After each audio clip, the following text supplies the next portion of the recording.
ಪಾವೂರು ಗ್ರಾಮ ಪಂಚಾಯತಿನ ಸದಸ್ಯರ ವಿರೋಧ ನಡೆದಂಥ ಜನಜಾಗೃತಿ ಸಭೆಯಲ್ಲಿರುವ ಎಲ್ಲ ಹಿರಿಯರೇ, ಯುವಕರೇ, ಕಳೆದ 2.25 ವರ್ಷಗಳಿಂದ ಪಾವೂರು ಗ್ರಾಮ ಪಂಚಾಯತಿಯಲ್ಲಿ ಗ್ರಾಮದ ಸದಸ್ಯರನ್ನು ಸುಳ್ಳು ಹೇಳಿ ಮೋಸಕ್ಕೆ ಒಳಪಡಿಸಿ ಅಧಿಕಾರಕ್ಕೆ ಬಂದಂಥ ಕೆಲವು ಸದಸ್ಯರುಗಳು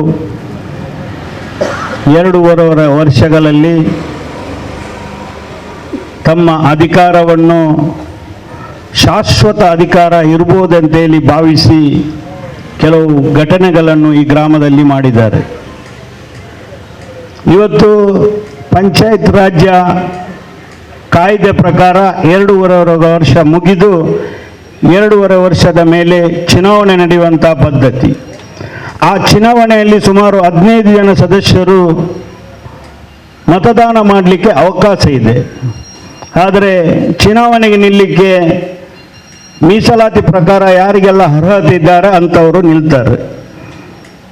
ಗೌರವಾನ್ವಿತ ಸದಸ್ಯರು ತಮ್ಮ ನಾಯಕರು ಯಾರು ಆಗಬೇಕಂತ ತೀರ್ಪು ಮಾಡ್ತಾರೆ. ಅದು ಪಂಚಾಯತ್ ರಾಜ್ಯದ ಕಾಯ್ದೆ ಪ್ರಕಾರ ತೀರ್ಪು ಕೊಟ್ಟ ಮುಖಾಂತರ ಇವತ್ತು ಪಾವೂರು ಗ್ರಾಮ ಪಂಚಾಯತಿಯಲ್ಲಿ ಅಬ್ದುಲ್ ಮಜೀದ್ ಎಂಬವರು ಆ ಗ್ರಾಮದ ಸದಸ್ಯರ ಬಹುಮತ ಪ್ರಕಾರ ಆಯ್ಕೆಯಾಗಿದ್ದಾರೆ. ಅದು ಅವರ ಹಕ್ಕು. ಈ ಹಕ್ಕನ್ನು ಮುಂದಿಟ್ಟುಕೊಂಡು ಯಾರು ಮತದಾರ ಮಾಡಿದವರು ನಮಗೆ ಗೊತ್ತಾಗಬೇಕು, ಅಡ್ಡ ಮತ ಹಾಕಿದವರು ಯಾರಂತ ಗೊತ್ತಾದ ಮೇಲೆ ಮೀಟಿಂಗಿಗೆ ಬರುವುದಂತೇಳಿ ದಬ್ಬಾಳಿಕೆ ಮಾಡುವಂಥ ಈ ಸದಸ್ಯರನ್ನು ಇವರು ಪಂಚಾಯತ್ ಸದಸ್ಯರ ಅಥವಾ ಇನ್ಯಾರಂತ ನಾನು ಹೇಳಲಿಕ್ಕೆ ಬಯಸುವುದಿಲ್ಲ. ಇವತ್ತು ಪಾವೂರು ಗ್ರಾಮ ಪಂಚಾಯತಿಯಲ್ಲಿ ಪ್ರಥಮ ಸಭೆಯನ್ನು 14 ತಾರೀಕಿಗೆ ನಮ್ಮ ಅಧ್ಯಕ್ಷರು ಕರೆದಿದ್ದಾರೆ. ಗ್ರಾಮದ ಎಲ್ಲರ ಅಧ್ಯಕ್ಷರು. ಒಬ್ಬ ಪಂಚಾಯತ್ ಅಧ್ಯಕ್ಷರನ್ನು ಆಡಳಿತಾಧಿಕಾರಿ ನೇಮಕ ಮಾಡುವಾಗ ಆ ಪಂಚಾಯತಿಗೆ ಸರ್ಕಾರದ ನಿಯಮ ಪ್ರಕಾರ ಒಂದು ತಾಲೂಕು ದಂಡಾಧಿಕಾರಿಯ ಮುಖಾಂತರ ಪಂಚಾಯತಿನ ಆಡಳಿತಾಧಿಕಾರಿ ನೇಮಕ ಮಾಡುವುದು, ಇದು ನಿಮಗೆಲ್ಲರಿಗೂ ಗೊತ್ತಿರಬೇಕು. ಆ ಪಂಚಾಯತ್ ಅಧ್ಯಕ್ಷರು 14 ತಾರೀಕಿಗೆ ಮೀಟಿಂಗ್ ಕರೆದಿದ್ದಾರೆ. ಆದರೆ ಕಾಲಂ ಭರ್ತಿಯಾಗದ ಪ್ರಕಾರ 3 ಮೀಟಿಂಗ್ ಕರೆದರೂ ಮೀಟಿಂಗಿಗೆ ಬರಲಿಲ್ಲ. 12ನೇ ತಾರೀಕಿಗೆ ನಿಮಗೆ ಸಿಕ್ಕುವಂಥ ಗೌರವಧನವನ್ನು ತಗೊಂಡು ಹೋಗಲಿಕ್ಕೆ ನಿಮಗೆ ಆಗಿದೆ, ಆದರೆ ಮೀಟಿಂಗ್ ಬರಲಿಕ್ಕೆ ನಿಮಗೆ ಆಗಲಿಲ್ಲ. ಏನೋ ಸಿಕ್ಕಿದ ಗೌರವಧನಕ್ಕೆ 12 ತಾರೀಕಿಗೆ ಬರಲಿಕ್ಕೆ ಆಗಿದೆ, ಆದರೆ ಆ ಮೀಟಿಂಗ್ ಬರಲಿಕ್ಕೆ ನಿಮ್ಮಿಂದ ಆಗಲಿಲ್ಲ. ಹಾಗಾಗಿ ನಾನು ಈ ಪಂಚಾಯತ್ ಸದಸ್ಯರಲ್ಲಿ ಕೇಳುವಂಥ ಪ್ರಶ್ನೆ, ಗ್ರಾಮದ ಜನರು ನಿಮಗೆ ಗೌರವ ಕೊಟ್ಟು ಮತದಾನ ಮಾಡಿ ಕಳಿಸಿದ್ದು ನೀವು ಗೌರವಧನ ತೆಗೀಲಿಕ್ಕೆ ಅಥವಾ ನಿಮ್ಮ ಸ್ವಾರ್ಥಕ್ಕೋಸ್ಕರ ಪಂಚಾಯತಿಯನ್ನು ಬರ್ಕಸ್ ಮಾಡಲಿಕ್ಕೆ ನಿಮ್ಮನ್ನು ಜನ ಕಳಿಸುವುದಲ್ಲ ಅಂತ ಈ ಸಂದರ್ಭದಲ್ಲಿ ಹೇಳಲಿಕ್ಕೆ ಬಯಸ್ತೇನೆ. ಇವತ್ತು ಸುಮಾರು 3 ಮೀಟಿಂಗ್ ಆಗಿದೆ. 4ನೇ ಮೀಟಿಂಗಲ್ಲಿ ಪಂಚಾಯತ್ ರಾಜ್ಯ ಕಾಯ್ದೆ ಪ್ರಕಾರ ಸದಸ್ಯತ್ವವನ್ನು ರದ್ದು ಮಾಡುವಂಥ ಒಂದು ಅಧಿಕಾರ ಸರ್ಕಾರಕ್ಕೆ ಇದೆ. ಆದರೆ ಆ ಆ್ಯಕ್ಟನ್ನು ಬಂದು ಓದಲಿಕ್ಕೆ ನಿಮಗೆ ಸಮಯ ಇದೆ. PDO ಹತ್ರ ಪುಸ್ತಕ ತರಿಸಿ ಆ್ಯಕ್ಟ್ ಏನಂತ ಓದಲಿಕ್ಕೆ ನಿಮಗೆ ಗೊತ್ತಾಗುವ ಪುರ್ಸೊತ್ತಿದೆ, ಆದರೆ ಸಾಮಾನ್ಯ ಸಭೆಗೆ ಬರಲಿಕ್ಕೆ ನಿಮಗೆ ಪುರ್ಸೊತ್ತಿಲ್ಲ. ಗ್ರಾಮದ ಜನರಿಗೆ ವಂಚನೆ ಮಾಡಿ ಅವರ ಅಮೂಲ್ಯವಾದ ಮತವನ್ನು ನೀವು ಪಡೆದು ಇವತ್ತು ನಿಮ್ಮ ಸ್ವಂತ ಸ್ವಾರ್ಥಕ್ಕೋಸ್ಕರ ನೀವು ನಿಮ್ಮ ಪಕ್ಷದವರು ಅಧ್ಯಕ್ಷ ಆಗಲಿಲ್ಲ ಅಥವಾ ನಿಮ್ಮ ಬೆಂಬಲಿತರು ಅಧ್ಯಕ್ಷರಾಗಲಿಲ್ಲ ಅಂತ ಒಂದೇ ಒಂದು ಉದ್ದೇಶಕ್ಕಾಗಿ ನೀವು ಇವತ್ತು ಪಂಚಾಯತಿನ ಮೀಟಿಂಗ್ಗೆ ಬರದೇ ಇರುವ ಮೂಲ ಕಾರಣ. ಇವತ್ತಿನ ಹಾಲಿ ಅಧ್ಯಕ್ಷರು ಹಾಲಿ ಉಪಾಧ್ಯಕ್ಷರು ಜನರ ಮಧ್ಯೆ ಹೇಳ್ತಾ ಇದ್ದಾರೆ, ನಮಗೆ ಕೆಳಗೆ ಕೂತ್ಕೊಳ್ಳಿಕ್ಕೆ ಅಷ್ಟು ಸಮಂಜಸ ಆಗುವುದಿಲ್ಲ ಅಂತ. ಮಾಜಿ ಅಧ್ಯಕ್ಷರುಗಳು ಹೇಳ್ತಾ ಇದ್ದಾರೆ ನಮಗೆ ಕೆಳಗೆ ಕೂರ್ಲಿಕ್ಕೆ ಇಷ್ಟ ಇಲ್ಲ ಅಂತ. ಅಧಿಕಾರ ಶಾಶ್ವತ ಅಲ್ಲ ಯಾರಿಗೂ. ಅಧಿಕಾರ ಸರ್ಕಾರದ ಕಾಯ್ದೆ ಪ್ರಕಾರ ಎಷ್ಟು ದಿವಸ ಕೊಟ್ಟಿದೆ ಅಷ್ಟು ದಿವಸವನ್ನು ಜನಸಾಮಾನ್ಯರಿಗೆ ನಾವು ಒಳ್ಳೆ ರೀತಿಯಲ್ಲಿ ಅವರಿಗೆ ಅಧಿಕಾರ ತೆಗೆದು ಕೆಲಸ ಮಾಡೋದನ್ನು ಬಿಟ್ಟು ಕೆಳಗೆ ಕೂತ್ಕೊಳ್ಳಿಕ್ಕೆ ಆಗುವುದಿಲ್ಲ ಅಂತ ಹೇಳಿ ಮಾಜಿ ಅಧ್ಯಕ್ಷರು ಹೇಳಿ ತಿರುಗ್ತಾ ಇದ್ದಾರೆ. ಹಾಗಾಗಿ ಇವತ್ತು 4ನೇ ಸಭೆಗೆ ಖಂಡಿತವಾಗಿ ನೀವು ಬರ್ತೀರಿ ಅಂತೇಳಿ ನಮಗೆ ಗೊತ್ತಿದೆ.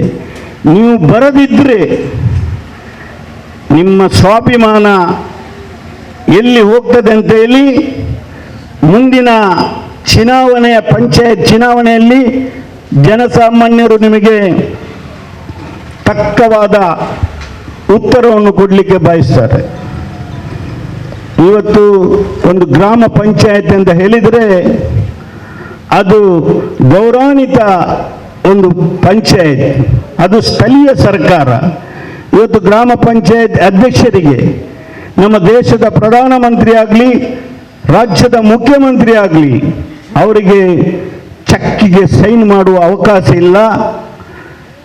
ಜೊತೆಗೆ ಈ ಗ್ರಾಮದ ಪ್ರಥಮ ಪ್ರಜೆ, ಗ್ರಾಮದ ಎಲ್ಲ ಸಣ್ಣ ಸಣ್ಣ ವಿಷಯಗಳು ಗ್ರಾಮ ಪಂಚಾಯತಿಯಲ್ಲಿ ಆಗುವಂಥ ಕೆಲಸ ಅದು ನಿಮಗೆಲ್ಲರಿಗೂ ಗೊತ್ತಿದೆ. ಅಂಥ ಪವಿತ್ರವಾದ ಗ್ರಾಮ ಪಂಚಾಯತಿಯನ್ನು ಅವಮಾನ ಮಾಡಿ, ಜನರಿಗೆ ಅವಮಾನ ಮಾಡಿ, ವಾರ್ಡಿನ ಸದಸ್ಯರ ಏನು ಅವರ ಅಗತ್ಯ ಕಾರ್ಯಕ್ರಮಗಳನ್ನು ಮಾಡದೆ ಬಿಡಲಿಕ್ಕೆ ಮಾಡದಂಥ ಈ ಸದಸ್ಯರು ನೀವು ಇದ್ರೇನು, ನೀವು ಬಂದ್ರೇನು, ಬರದಿದ್ರೇನು. ಇವತ್ತು 2.5 ವರ್ಷಗಳಲ್ಲಿ ನೀವು ಆಡಳಿತ ಮಾಡಿದ್ದೀರಿ, ಸಂತೋಷ. ಜನ ನಿಮ್ಮನ್ನು ಆಯ್ಕೆ ಮಾಡಿದ್ದಾರೆ, ಅದರಲ್ಲಿ ನಾವು ತಲೆಬಾಗಿದ್ದೇವೆ. ನಮ್ಮ ಪಕ್ಷ ಸೋತಿದೆ, ಆದರೂ ನಮಗೆ ಅದರ ಮೇಲೆ ಬೇಸರ ಇಲ್ಲ. ನೀವು ಅಧಿಕಾರ ಮಾಡಿ, ಆದರೆ ಜನರನ್ನು ಮೋಸ ಮಾಡಿ ತಮ್ಮ ಸ್ವಾರ್ಥಕ್ಕಾಗಿ ನೀವು ಗ್ರಾಮವನ್ನು ಆ ಕೆಲಸ ಕಾರ್ಯಗಳಲ್ಲಿ ಅಡೆತಡೆ ಮಾಡೋದು ನಿಮ್ಮ ಗೌರವಕ್ಕೆ ಅಷ್ಟು ಸಮಂಜಸಲ್ಲ ಅಂತ ಈ ಸಂದರ್ಭದಲ್ಲಿ ಹೇಳಲಿಕ್ಕೆ ಬಯಸ್ತೇನೆ. ಇವತ್ತು ಪಾವೂರು ಗ್ರಾಮದಲ್ಲಿ ಹಲವಾರು ವರ್ಷಗಳಿಂದ ಗ್ರಾಮ ಪಂಚಾಯತ್ ಯಾರೇ ಬರಲಿ ಒಳ್ಳೆ ರೀತಿಯಲ್ಲಿ ಆಡಳಿತ ಮಾಡಿದಂಥ ಈ ಗ್ರಾಮ ಪಂಚಾಯತ್ ಸೀನಾ ಪೂಂಜರವರು, ಅನಂತರಾವ್ರವರು, ಭುಜಂಗ ಶೆಟ್ಟಿಯವರು, ಖಾದರ್ರವರು, ಸುಗುಣರವರು, ಮೊಹಮ್ಮದ್ ಮೋಹನ್ರವರು, ಬೀಪಾತುಮ್ಮರವರು ಹಲವಾರು ಜನ ಈ ಗ್ರಾಮ ಪಂಚಾಯತಿಯಲ್ಲಿ ಜಾತಿ ಮತ ಭೇದವನ್ನು ಬಿಟ್ಟು ಗ್ರಾಮದ ಅಭಿವೃದ್ಧಿಗೆ ಅವರಿಗೆ ಎಷ್ಟೆಲ್ಲ ತಕ್ಕದಾದ ಆಗ್ತದೆ ಅದನ್ನು ಮಾಡಿ ತೋರಿಸಿದ್ದಾರೆ. ಅದರ ಜೊತೆಗೆ ನಮ್ಮ ಮಂಡಲ್ ಪಂಚಾಯತಿಯಾಗಿ ನಮ್ಮ ರಹೀಮ್ರವರು, ಉಪಪ್ರಧಾನರಾದ ಬಾಬು ಪೂಜಾರಿ ಅವರು, ಪಂಚಾಯತಿನ ಅಧ್ಯಕ್ಷರಾಗಿ ಬಾಬು ಪೂಜಾರಿ ಅವರು ಇವರೆಲ್ಲರೂ ಕೆಲಸ ಮಾಡಿದ್ದಾರೆ. ಆದರೆ ಇಂಥ ದುಸ್ಥಿತಿ ಈ ಸಲ ಇಂಥ ಒಂದು ವ್ಯವಸ್ಥೆಯನ್ನು ತಂದುಕೊಟ್ಟಂಥ ಈ ಸದಸ್ಯರಿಗೆ ಯಾವ ರೀತಿ ನಾವು ಧಿಕ್ಕಾರ ಹೇಳಬೇಕಂತ ನಮಗೆ ಅರ್ಥ ಆಗುವುದಿಲ್ಲ. ಇವತ್ತು ಒಂದು ವಾಟ್ಸಪ್ ಸೊಸೈಟಿನವರು ಈಚ್ತಾ ಇದ್ದಾರೆ. ಅವರಿಗೆ ಅದರ ಅನುಭವ ಇಲ್ಲ ಅಂತ ಹೇಳಿ ನಾನು ಭಾವಿಸ್ತೇನೆ. ಪಂಚಾಯತಿನ ಅಧ್ಯಕ್ಷರ, ಬಸುಮಾಲಕರ ಸಂಘದ ಅಧ್ಯಕ್ಷರ ಅಂತ ಪಂಚಾಯತ್ ಅಧ್ಯಕ್ಷರಿಗೆ 9/11 ಅಥವಾ ಇನ್ನಿತರ ಕಾರ್ಯಕ್ರಮವನ್ನು ಕೊಡಲಿಕ್ಕೆ ಯಾಕೆ ಆಗುವುದಿಲ್ಲ ಅಂತ ಹೇಳಿ ಪಂಚಾಯತ್ ಸದಸ್ಯರು ಕೇಳ್ತಾ ಇದ್ದಾರೆ, ಈಗಿನ ಹಾಲಿ ಸದಸ್ಯರುಗಳು. ಆದರೆ ಪಂಚಾಯತಿನ ಅಧ್ಯಕ್ಷರು 9/11 ಕೊಡಲಿಕ್ಕೆ ಅಥವಾ ಇನ್ನಿತರ ಮೂಲ ಹಕ್ಕು ಕೊಡಲಿಕ್ಕೆ ಅಲ್ಲ, ಅದು ಅಭಿವೃದ್ಧಿ ಅಧಿಕಾರಿಯ ಕೆಲಸ. ಅಭಿವೃದ್ಧಿ ಅಧಿಕಾರಿ ಏನು ಪಂಚಾಯತಿಯಲ್ಲಿ ಮಾಡುವುದಿದ್ರೂ ಅದನ್ನು ನಾವು ಪಂಚಾಯತಿನ 15 ಜನ ಸದಸ್ಯರು ಬಹುಮತ ಇದ್ದುಕೊಂಡು ನಿರ್ಣಯ ಮಾಡಿಕೊಡುವುದು ಮೂಲಕ ಅಧ್ಯಕ್ಷರಿಗೆ ಕೊಡುವಂಥ ಅಧಿಕಾರ ಒಬ್ಬರಿಗೆ ಇಲ್ಲವೋ ಅಂತ ನಿಮಗೆ ಗೊತ್ತುಂಟಾ ಇಲ್ವಾ ಅಂತ ಹೇಳಿ ನಮಗೆ ಗೊತ್ತಿಲ್ಲ.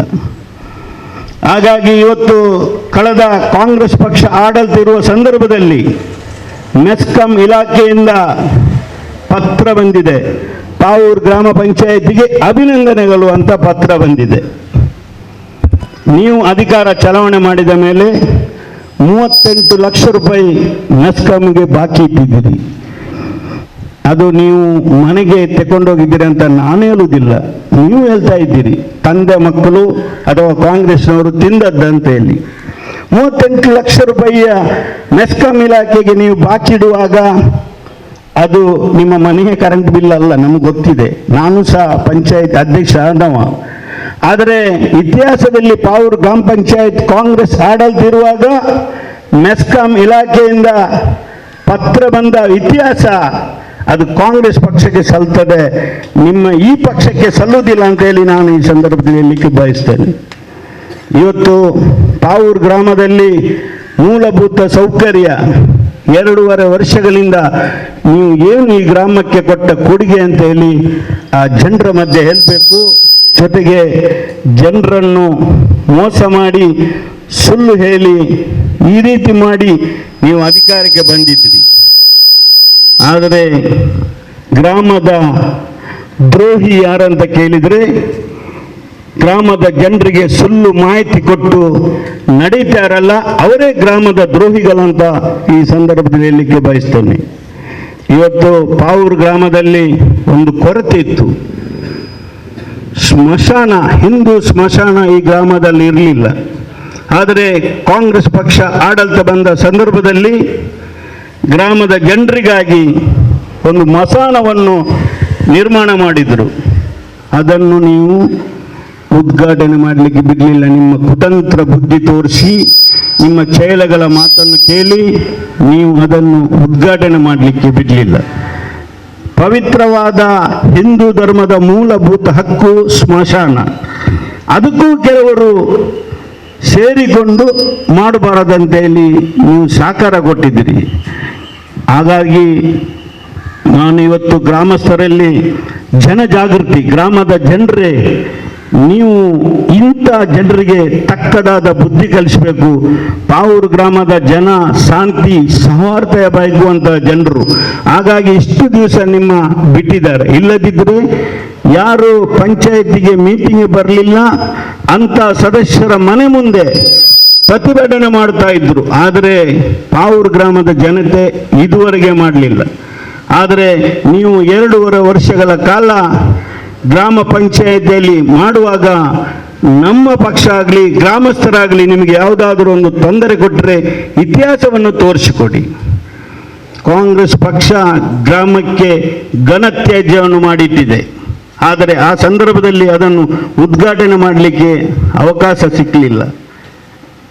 ಅದನ್ನು ನೀವು ತಾರಾತುರಿಯಲ್ಲಿ ನಿಮ್ಮ ಅಧಿಕಾರ ಮುಗಿತದಂತ ಹೇಳಿ ನಮ್ಮ ಪಕ್ಷದವರು ಹೇಳಿದರು, ಜನರ ಗ್ರಾಮಸ್ಥರನ್ನು ಕರೆಯುವ ಆ ಗಾಡಿಗೆ ಒಂದು ಡ್ರೈವರ್ ಬೇಕು, ಅಥವಾ ಗ್ರಾಮಸ್ಥರಿಗೆ ನಾವು ಬಕೆಟ್ ಕೊಡುವಂಥ ವ್ಯವಸ್ಥೆ ಮಾಡಬೇಕು, ಅಥವಾ ಗ್ರಾಮ ಸಭೆಯನ್ನು ಕರೆದು ಈ ಥರ ಮಾಡಬೇಕಂತ ನಮ್ಮ ಸದಸ್ಯರು ಒತ್ತಾಯ ಮಾಡುವಾಗ ನೀವು ನಿಮ್ಮ ಆಡಳಿತದ ಬಹುಮತವನ್ನು ಪಡೆದುಕೊಂಡು ಆ ಒಂದು ಘನತ್ಯಾಜ್ಯ ಅದು ಮಾಡಿದ್ದು ಕಾಂಗ್ರೆಸ್ ಪಕ್ಷ, ನೀವು ಮಾಡಿದ್ದಲ್ಲ. ಅದನ್ನು ತಾರಾತುರಿಯಾಗಿ ಉದ್ಘಾಟನೆ ಮಾಡಿ 1 ವಾರದ ಒಳಗೆ ನೀವು ಅದನ್ನು ಪ್ರಾರಂಭಿಸಬೇಕಿತ್ತು. ಆದರೆ ಇಲ್ಲಿಯ ಜನ, ಪಾವೂರು ಗ್ರಾಮಸ್ಥರು ಸೌಹಾರ್ದಕ್ಕೆ ಸಹಕಾರ ಕೊಡುವವರು. ಬೇರೆ ಯಾವ ಗ್ರಾಮದಲ್ಲಿ ಆದರೆ ನೀವು ಉದ್ಘಾಟನೆ ಮಾಡಿದ ಮರುದಿವಸವೇ ಘನತ್ಯಾಜ್ಯವನ್ನು ತಂದು ನಿಮ್ಮ ಪಂಚಾಯತ್ ಮುಂದೆ ಇಡುವಂಥ ಗ್ರಾಮ ಇತ್ತು. ಆದರೆ ಇಲ್ಲಿಯವರು ಪಾಪ ಮಾಡಲಿಲ್ಲ. ಯಾಕೆ? ನಿಮಗೆ ಗೌರವ ಕೊಟ್ಟು ಮಾಡಲಿಲ್ಲ. ಯಾಕೆ ನೀವು ತಾರಾತುರಿಯಲ್ಲಿ ಅದನ್ನು ಉದ್ಘಾಟನೆ ಮಾಡಿ ಜನರ ಉಪಯೋಗಕ್ಕೆ ಕೊಟ್ಟಿಲ್ಲ? 1 ಎಕರೆ ಜಾಗವನ್ನು ಘನತ್ಯಾಜ್ಯ ಘಟಕಕ್ಕೆ ಹೆಸರಿಗೆ ಮಾಡಿ ಆ ಘನತ್ಯಾಜ್ಯವನ್ನು ಸುಮಾರು 20 ಲಕ್ಷ ರೂಪಾಯಿ ಸರ್ಕಾರದಿಂದ ತಂದು ಇದನ್ನೆಲ್ಲ ಮಾಡಿದ್ದು ಮುಂಚಿನ ಆಡಳಿತ ಪಕ್ಷ. ಆದರೆ ಘನತ್ಯಾಜ್ಯ ಉದ್ಘಾಟನೆ ಮಾಡುವಾಗ ಆ ಸಂದರ್ಭದಲ್ಲಿದ್ದ ಮಾಜಿ ಸದಸ್ಯರಿಗೆ ಒಂದೇ ಒಂದು ಆಹ್ವಾನ ಕೊಡದೆ ನಿಮ್ಮ ಸರ್ವಾಧಿಕಾರಿಯನ್ನು ನೀವು ತೋರಿಸಿದ್ದೀರಿ. ಈ ವಿಷಯಗಳನ್ನು ನಿಮ್ಮ ಮುಂದೆ ಇಡಲಿಕ್ಕೆ ನಮಗೆ ಯಾವುದೇ ಅಂಜಿಕೆ ಇಲ್ಲ. ಇನ್ನು ಮುಂದಕ್ಕೆ ಪಾವೂರು ಗ್ರಾಮದ ನೀವು ಮೀಟಿಂಗಿಗೆ ಬನ್ನಿ ಬಿಡಿ, ಅದು ನಿಮಗೆ ಬಿಟ್ಟಂತ ವಿಷಯ. ಅದು ಸರ್ಕಾರದ ಸಂವಿಧಾನ ಪ್ರಕಾರ ಪಂಚಾಯತ್ ರಾಜ್ಯ ಕಾನೂನು ಪ್ರಕಾರ ಹೋಗ್ತದೆ ಹೊರತು ನಮ್ಮ ಅಥವಾ ನಿಮ್ಮ ಸ್ವಾರ್ಥದಿಂದ ಈ ಒಂದು ಅಧಿಕಾರ ಹೋಗುವುದಿಲ್ಲ ಅಂತ ಈ ಸಂದರ್ಭದಲ್ಲಿ ಹೇಳಲಿಕ್ಕೆ ಬಯಸ್ತೇನೆ. ಅಬ್ದುಲ್ ಮಜೀದ್ ಅಂತ ಹೇಳಿದ ಒಬ್ಬ ವ್ಯಕ್ತಿ, ಈ ಗ್ರಾಮದ ಎಲ್ಲ ಜಾತಿ ಧರ್ಮದವರ ಪ್ರೀತಿಯನ್ನು ಗೆದ್ದಂಥ ಒಬ್ಬ ವ್ಯಕ್ತಿ. ನೀವೆಲ್ಲರೂ ಸೇರಿ ಅಧ್ಯಕ್ಷರಿಗೆ ಆಯ್ಕೆ ಮಾಡಿದ್ದೀರಿ. ಆ ಅಧ್ಯಕ್ಷರ ಅವಧಿಯಲ್ಲಿ ಎಲ್ಲ ಜಾತಿ ಧರ್ಮದವರ ಪ್ರಾರ್ಥನೆ ಆಶೀರ್ವಾದ ಇತ್ತು. ಅದಕ್ಕೆ ದೇವರು ಅವರಿಗೆ ಆ ಸ್ಥಾನವನ್ನು ಒಲಿದಿದ್ದಾರೆ. ನೀವು 3 ಸಲ ಪಂಚಾಯತಿನ ಅಧ್ಯಕ್ಷರ ಚುನಾವಣೆಗೆ ಸ್ಪರ್ಧೆ ಮಾಡಿದ್ದೀರಿ, ಆದರೆ ನಿಮಗೆ ದೇವರು ಅವಕಾಶ ಕೊಟ್ಟಿಲ್ಲ. ಆ ಸಿಟ್ಟಿನಿಂದ ಮುಗ್ಧ ಪಂಚಾಯತ್ ಕೆಲವು ಸದಸ್ಯರನ್ನು ನಿಮ್ಮ ಬುಟ್ಟಿಗೆ ಹಾಕ್ಕೊಂಡು ಆಟ ಆಡ್ತಾ ಇದ್ದೀರಿ. ಇದು ಖಂಡಿತ ಕೇವಲ ಸಮಯ ಮಾತ್ರ ನಿಮಗೆ ಇದನ್ನು ಉಳಿಸಲಿಕ್ಕೆ ಆಗ್ತದೆ. ಇನ್ನು ಎಲ್ಲ ಸಂದರ್ಭದಲ್ಲಿ ಆಟವನ್ನು ಆಗಲಿಕ್ಕೆ ಆಗುವುದಿಲ್ಲ. 3ನೇ ಬಾರಿ ನೀವು ಪಂಚಾಯತಿಗೆ ಅಧ್ಯಕ್ಷರ ಚುನಾವಣೆಗೆ ಸ್ಪರ್ಧೆ ಮಾಡಿದವಾಗ ನಿಮಗೆ ಆ ಅವಕಾಶ ದೇವರು ಕೊಟ್ಟಿಲ್ಲ. ಆದರೆ ನಿಮ್ಮ ಮುಂದೆ ಯಾರೆಲ್ಲ ಸ್ಪರ್ಧೆ ಮಾಡಿದ್ದಾರೆ ಅವರಿಗೆ ಆ ಅವಕಾಶ ದೇವರು ಕೊಟ್ಟಿದ್ದಾರೆ. ಆ ಒಂದು ಉದ್ದೇಶವನ್ನು ಇಟ್ಟುಕೊಂಡು ಇವತ್ತು ಆಡುವಂಥ ಆಟ ಅದು ಎಲ್ಲ ಗ್ರಾಮಸ್ಥರಿಗೆ ಗೊತ್ತಾಗಿದೆ. ಹಾಗಾಗಿ ಮುಂದಿನ ಸಲ ನಿಮಗೆ ತಕ್ಕವಾದ ಉತ್ತರವನ್ನು ಅವರು ಕೊಡ್ತಾ ಇದ್ದಾರೆ. ಇವತ್ತು ಒಂದು ಪಂಚಾಯತಿಯಲ್ಲಿ ಏನು 2,000 ರೂಪಾಯಿಗೆ ಮಾತ್ರ ಪಂಚಾಯತ್ ಅಧ್ಯಕ್ಷರಿಗೆ ಅವಕಾಶ ಇಡೋದು. ಜಾಸ್ತಿ ಆಗುವುದಾದರೆ ಅದು ಪಂಚಾಯತಿನ ನಿರ್ಣಯ ಬೇಕು. ಇವತ್ತು ಸುಮಾರು 3,50,000 ರೂಪಾಯಿ ಲೈಟಿನ ಬಿಲ್ಲನ್ನು ಬಾಕಿ ಇಟ್ಟು ಆ ಬಿಲ್ಲನ್ನು ಕೊಡದೆ ಮತ್ತು ನೀವೆಲ್ಲರೂ ಸೇರಿ ಅಧ್ಯಕ್ಷರ ಗಮನ ಸೆಳೆದು ಸ್ಟ್ರೀಟ್ ಲೈಟನ್ನು ತರಿಸಿದ್ದೀರಿ. ಆದರೆ ಇವತ್ತು ಅಧ್ಯಕ್ಷರ ಮೇಲೆ ಆರೋಪ, ಸ್ಟ್ರೀಟ್ ಲೈಟನ್ನು ತಂದು ಗೋಡನ್ನ ಅಂತ ಮುಂಚಿನ 3.5 ಲಕ್ಷ ರೂಪಾಯಿ ಕೊಡದೆ ಅದು ನಿರ್ಣಯಕ್ಕೆ ಸೇರಿಸದೆ ಕೊಟ್ರೆ ನಿಮ್ಮ ಉತ್ತರ ಅಧ್ಯಕ್ಷರು ಸರ್ವಾಧಿಕಾರ ಮಾಡುವುದಂತ. ಇಲ್ಲಿ ನಮ್ಮನ್ನು ಹೇಳಿ ಹೇಳಿ ಹೇಳಿ ಹೇಳಿ ಹೇಳಿ ಆಯಿತು ನಿಮಗೆ.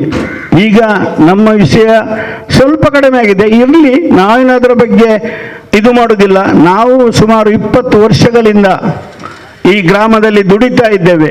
ನಿಮ್ಮ ಈ ಪುಲ್ಲು ಬೆದರಿಕೆಗೆ ಅಥವಾ ಈ ಪುಲ್ಲು ವಾಟ್ಸಪ್ ಸೊಸೈಟಿಗೆ ಯಾವತ್ತೂ ಕಾಂಗ್ರೆಸ್ ಪಕ್ಷ ಎದುರೋರಲ್ಲ. ಇವತ್ತು ನೀವು ನಿಮ್ಮ ಪಂಚಾಯತಿನ ಸದಸ್ಯರು ನಮ್ಮ ಕಾರ್ಯಕರ್ತರಲ್ಲಿ ಸ್ಟ್ಯಾಂಪ್ ಪೇಪರಲ್ಲಿ ಸೈನ್ ಹಾಕಿ ಕೊಡಿ ಈ ಗ್ಯಾರಂಟಿಗಳಿಗೆ ಅಂತ ನೀವು ಹೇಳಿದ್ದೀರಿ. ನಿಮ್ಮ ಪಂಚಾಯತಿನ ಖುದ್ದು ಸದಸ್ಯರು ಯಾರಂತ ಅವರೇ ತಿಳ್ಕೊಳ್ಳಿ. ಸ್ಟ್ಯಾಂಪ್ ಪೇಪರಲ್ಲಿ ಗ್ಯಾರಂಟಿ ಕೊಡಿ ಅಂತ. ಆದರೆ ಮುಂದಿನ ಸಾಲಲ್ಲಿ ಅರ್ಜಿ ಹಾಕಿದವರೇ ಅದೇ ಪಂಚಾಯತಿನ ಸದಸ್ಯರು 2,000 ರೂಪಾಯಿಗೆ ಅಕ್ಕಿಗೆ ಮತ್ತೆ ಬೆಳಕಿಗೆ ಇದೇ ಪಂಚಾಯತಿನ ಸದಸ್ಯರು ನಮ್ಮ ಕಾರ್ಯಕರ್ತರಿಗೆ ಬೈದು ಗ್ಯಾರಂಟಿ ಕೊಡಿ ಅಂತ ಹೇಳಿ. ಆದರೆ ನಮ್ಮ ಪಕ್ಷದಲ್ಲಿ ದುಡಿದವರಿಗೆ ಇನ್ನೂ ಕೆಲವು ಕಾರಣಾಂತರದಿಂದ ಬರಲಿಲ್ಲ. ಆದರೆ ಯಾರೆಲ್ಲ ಇದಕ್ಕೆ ವಿರೋಧ ಮಾಡಿ ಜನರ ಆರೋಪ ಮಾಡಿದ್ದಾರೆ ಅವರಿಗೆ ಬಂದಿದೆ, ಸಂತೋಷ. ನಮ್ಮ ಅದರ ಬಗ್ಗೆ ಏನು ತಕರಾರು ಎತ್ತುವುದಿಲ್ಲ. ಆದರೆ ನಾನು ಜಾಸ್ತಿ ಏನು ಮಾತಾಡಲಿಕ್ಕೆ ಹೋಗುವುದಿಲ್ಲ. 4ನೇ ಸಭೆಗೆ ನೀವು ಜನಸಾಮಾನ್ಯರ ಕಷ್ಟಕ್ಕೆ ಅಥವಾ ನಮ್ಮ ಮಾಜಿ ಸದಸ್ಯರು ಹೇಳಿದರು ಒಂದು 9/11 ಅಂತ ಹೇಳಿದರೆ ಅಥವಾ ಒಂದು NIC ಅಂತ ಹೇಳಿದರೆ ಅಥವಾ ಒಂದು ಕಟ್ಟಡದ ಪರವಾನಿಗೆ, ಇದೆಲ್ಲ ಮೂಲಭೂತ ಸೌಕರ್ಯ, ಅದು ಅಗತ್ಯ ಇದೆ. ಯಾಕೆಂತ ಹೇಳಿದರೆ ಗ್ರಾಮಕ್ಕೆಲ್ಲ ಅವರು ಬ್ಯಾಂಕ್ಗಾಗಲಿ ಅಥವಾ ಇನ್ನಿತರ ಕಾರ್ಯಕ್ರಮಕ್ಕೆ ಅದು ಅವಶ್ಯಕತೆ ಇದೆ. ಆದರೆ ಒಂದು 4 ಕುಟುಂಬಗಳು ಬಹಳಷ್ಟು ಅಗತ್ಯದ ಕುಟುಂಬಗಳು ಅವರು ಇವತ್ತು ಖಂಡಿತವಾಗಿ ನನ್ನ ಮನೆಗೆ ಸಹ 2 ಸಲ ಬಂದರು, ನೀವು ಅಧ್ಯಕ್ಷರಿಗೆ ಹೇಳಿ ಏನಾದರೂ ಮಾಡಿ ಅಂತ. ಆದರೆ ನಾನು ಒಬ್ಬ ಸಣ್ಣ ಮಟ್ಟಿನ ಅವಕಾಶ ಆ್ಯಕ್ಟ್ ಗೊತ್ತಿದ್ದವನು ಯಾವ ರೀತಿ ಅವರಿಗೆ ಉತ್ತರ ಕೊಡಬೇಕು ಅಂತ ಹೇಳಿ ನಿಮಗೆ ಗೊತ್ತಿದೆ. ಹಾಗಾಗಿ ಪಾವೂರು ಗ್ರಾಮ ಪಂಚಾಯಿತಿಗೆ ಸ್ವಾತಂತ್ರ್ಯ ಬಂದು 94ನೇ ಇಸ್ವಿಯಲ್ಲಿ ಪಂಚಾಯತ್ ರಾಜ್ಯದ ಕಾನೂನು ಪ್ರಕಾರ TP, ZP, GP ಈ 3 ತಂತ್ರ ಯಂತ್ರವನ್ನು ಸರ್ಕಾರ ಅಳವಡಿಸಿದೆ. ಆದರೆ 93ರಿಂದ ಅದಕ್ಕಿಂತ ಮುಂಚಿನ ಬಿಡುವ ಇಂಥ ಒಂದು ನೀಚ ಸದಸ್ಯರನ್ನು ಈ ಗ್ರಾಮ ಪಂಚಾಯಿತಿಯಲ್ಲಿ ಯಾವತ್ತೂ ಕಂಡಿಲ್ಲ ಅಂತ ಈ ಸಂದರ್ಭದಲ್ಲಿ ಹೇಳಲಿಕ್ಕೆ ಬಯಸ್ತೇನೆ. 93ರಿಂದ 2023 ತನಕ ಹಲವಾರು ಜನ ಗ್ರಾಮ ಪಂಚಾಯತಿನ ಸದಸ್ಯರಾಗಿದ್ದರು, ಅಧ್ಯಕ್ಷರಾಗಿದ್ದರು. ಆದರೆ ಈ ಸಲ ಪ್ರಥಮ ಬಾರಿ ಸ್ವಾತಂತ್ರ್ಯ ಸಿಕ್ಕಿದ ಪ್ರಥಮ ಬಾರಿ 3ನೇ ಸಭೆಗೆ ಹಾಜರಾಗದೆ ಈ ಗ್ರಾಮದಲ್ಲಿ ಇರುವಂಥ ಸದಸ್ಯರು ನೀವು ಖಂಡಿತವಾಗಿ ಈ ಗ್ರಾಮ ಪಂಚಾಯತ್ ಸದಸ್ಯರಂತ ಹೇಳಲಿಕ್ಕೆ ಅರ್ಹರಲ್ಲ ಅಂತ ಈ ಸಂದರ್ಭದಲ್ಲಿ ಹೇಳಲಿಕ್ಕೆ ಬಯಸ್ತೇನೆ. ನಿಮಗೆ ಅಷ್ಟು ಇದಿದ್ರೆ, ಅಷ್ಟು ಛಲ ಇದ್ರೆ, ಅಥವಾ ಅಷ್ಟು ನಿಮಗೆ ಗೌರವ ಉಳಿಸುವ ಇದ್ರೆ ನಾಡದು 4 ತಾರೀಕಿಗೆ ನಡೆಯುವಂಥ ಗ್ರಾಮ ಪಂಚಾಯತಿನ ಮೀಟಿಂಗಲ್ಲಿ ನೀವು ಬರದಿರಬೇಕು. ನೀವು ಬಂದರೆ ಖಂಡಿತ ಈ ಗ್ರಾಮದ ಎಲ್ಲ 6,500 ಜನರು ಇವರು ಮಾಡಿದ ಇವರ ಸ್ವಾರ್ಥಕ್ಕೋಸ್ಕರ ಈ ಪಂಚಾಯತಿಗೆ ಮೀಟಿಂಗಿಗೆ ಹೋಗಲಿಲ್ಲ, ಇವರ ಸ್ವಾರ್ಥಕ್ಕೋಸ್ಕರ ನಮಗೋಸ್ಕರ ಇವರು ಮೀಟಿಂಗ್ ಹೋದದ್ದಲ್ಲ. ಇವತ್ತು 4ನೇ ತಾರೀಕಿಗೆ ಹೋದಂಥ ಮೀಟಿಂಗು ಇದು ಇವರು ಸ್ವಂತ ಸದಸ್ಯನ ಉಳಿಸಲಿಕ್ಕೆ ಬಂದಂಥ ಸದಸ್ಯರು ಅಂತ ಇಡೀ ಗ್ರಾಮದ ಜನರು ಹೇಳಲಿಕ್ಕೆ ಬಯಸ್ತಾರಂತ ಈ ಸಂದರ್ಭದಲ್ಲಿ ಹೇಳಲಿಕ್ಕೆ ಬಯಸ್ತೇನೆ. ಹಾಗಾಗಿ ನಾನು ಇನ್ನೂ ಗ್ರಾಮದ ಎಲ್ಲ ಗ್ರಾಮಸ್ಥರಲ್ಲಿ ಒಂದು ಮನವಿ, ಖಂಡಿತವಾಗಿ ಈ ಒಂದು ಗ್ರಾಮದ ಸೌಹಾರ್ದತೆಯ ಗ್ರಾಮ, ಈ ಗ್ರಾಮದಲ್ಲಿ ಎಲ್ಲರೂ ಒಗ್ಗಟ್ಟಾಗಿ ಬಾಳುವಂಥ ಈ ಗ್ರಾಮ, ಈ ಮುಂದಕ್ಕೂ ಈ ಗ್ರಾಮ ಒಳ್ಳೆಯ ರೀತಿಯಲ್ಲಿ ಅಭಿವೃದ್ಧಿ ಮಾಡಲಿ ಅಂತ ಈ ಸಂದರ್ಭದಲ್ಲಿ ಹೇಳಿ, ಗ್ರಾಮದ ಅಭಿವೃದ್ಧಿಗೆ ನಿಮ್ಮ ಪಂಚಾಯತ್ ಸದಸ್ಯರ ಒಮ್ಮತ ನಮಗೆ ಅವಶ್ಯಕತೆ ಇಲ್ಲ. ನಾವು ಮಾಜಿಗಳು ಹಲವಾರು, ನಮ್ಮ ಮೊಮ್ಮದಕ್ಕಾಗಲಿ, ವಿವೇಕರೇ ಆಗಲಿ, ನಾನಾಗಲಿ, ಮಾಜಿ ಸಂತೇಶ್ MP ಹಸನ್ರಾಗಲಿ, ಮಾಜಿ ಸದಸ್ಯರುಗಳು ಹಲವಾರು ಜನ ಇದ್ದಾರೆ. ನಾವು ನಮ್ಮ ಶಾಸಕರ ಗಮನ ಸೆಳೆದು ಈ ಗ್ರಾಮದ ಅಭಿವೃದ್ಧಿ, ನೀವು ಪಂಚಾಯತಿ ಬನ್ನಿ, ಬರದೇ ಇರಲಿ, ಜನಸಾಮಾನ್ಯ ಅಭಿವೃದ್ಧಿಯನ್ನು ನಾವು ಮಾಡಿ ತೋರಿಸ್ತೇವೆ ಎಂದು ಈ ಸಂದರ್ಭದಲ್ಲಿ ಹೇಳಲಿಕ್ಕೆ ಬಯಸ್ತೇನೆ. ಇಂಥ ಒಂದು ಅಧ್ಯಕ್ಷರು, ಒಳ್ಳೆಯ ಒಂದು ಅಧ್ಯಕ್ಷರು, ಇಂಥ ಅಧ್ಯಕ್ಷರಿಗೆ ನೀವು ಸಹಕಾರ ಕೊಡದಿದ್ದ ಶಾಪ ಒಂದಲ್ಲ ಒಂದು ದಿವಸ ನಿಮಗೆ ತಟ್ಟದಂತೆ ಈ ಸಂದರ್ಭದಲ್ಲಿ ಹೇಳಲಿಕ್ಕೆ ಬಯಸ್ತೇನೆ. ಇವತ್ತು ಯಾರೆಲ್ಲ ಮದುವೆಗೆ ಅಥವಾ ಇನ್ನಿತರ ಕಾರ್ಯಕ್ರಮಕ್ಕೆ NOCಗೆ ಪಂಚಾಯತಿಗೆ ಅರ್ಜಿ ಹಾಕಿ ಕಾಯ್ತಾ ಇದ್ದಾರಲ್ಲ, ಅವರ ಕಣ್ಣೀರು ಈ ಯಾರೆಲ್ಲ ನೀವು ಪಂಚಾಯತ್ ಸದಸ್ಯರು ಬರಲಿಲ್ಲ ಇವರಿಗೆ ಖಂಡಿತವಾಗಿ ತಟ್ಟದೆ ಅಂತ ಈ ಸಂದರ್ಭದಲ್ಲಿ ಹೇಳಿಕೊಂಡು ಮಾತಾಡಲಿಕ್ಕೆ ಅವಕಾಶ ಮಾಡಿಕೊಟ್ಟ ಎಲ್ಲ ಗ್ರಾಮದ ಗ್ರಾಮಸ್ಥರಿಗೂ, ನನ್ನ ಮಾತನ್ನು ಆಲಿಸಿದ ಎಲ್ಲ ಅವರಿಗೂ ನಾನು ವಂದಿಸಿ ನನ್ನ ಮಾತನ್ನು ಮುಗಿಸ್ತೇನೆ. ಜೈ ಪಾವೂರ್ ಗ್ರಾಮ.